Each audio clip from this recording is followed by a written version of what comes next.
वेदा जो कहानी है वो एक बहुत ही ब्रेव लड़की की कहानी है और जिसे एक बहुत ही ज़्यादा ब्रेव कोच मिलते हैं और it's their journey to justice.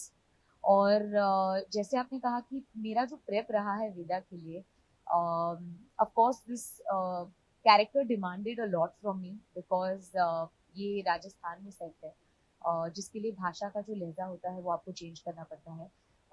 जैसे जैसे कि हर किलोमीटर पे पानी बदलता है, वैसे भाषा भी बदलती है।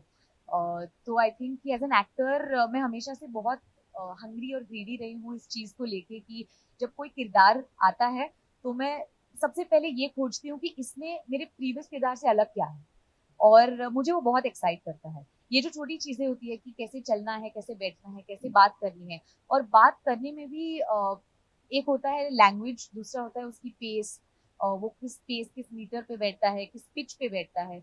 आई थिंक ये सब जो काम है मुझे बहुत पसंद है, मुझे प्रेप में बड़ा मजा आता है। और of course Nikhil sir was the main guide, क्योंकि उनके साथ काफ़ी सारी रीडिंग्स हुई मेरी। महादेव जो यहाँ पे हैं, उन्होंने एक्चुअली सबसे ज़्यादा हेल्प की है मेरी इन टर्म्स ऑफ लैंग्वेज, क्योंकि क्योंकि मैं महाराष्ट्र हूँ और थैंक यू मैम।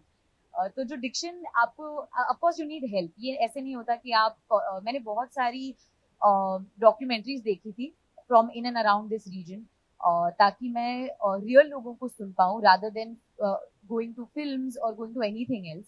ऑल्सो एक बहुत माइन्यूट डिफरेंस होता है राजस्थानी और हरियाणवी में, जो मुझे भी नहीं पता था, लेकिन of course my diction coach bought it up to me. और आई थिंक कि उस पर बहुत ज़्यादा काम हुआ है।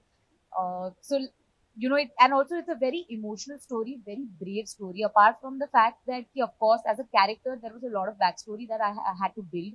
It was not just about the language, not just about boxing, not just about anything else, because ये जो कहानी होती है ना, हर कहानी फिल्मों में कहीं बीच में से शुरू होती है, लेकिन हम किसी की जिंदगी प्ले कर रहे होते हैं, और इस जिंदगी के अगर वेदा 16-17 साल की है तो उसने 16-17 साल जिए हैं, वो कैसे जिए हैं, तो वो सब पे काम करना, तो वो मेरा प्रेप रहा है। और आई वुड से कि मुझे इससे ज्यादा मजा कभी नहीं आया है प्रेप करने में, even though this a very very tough story.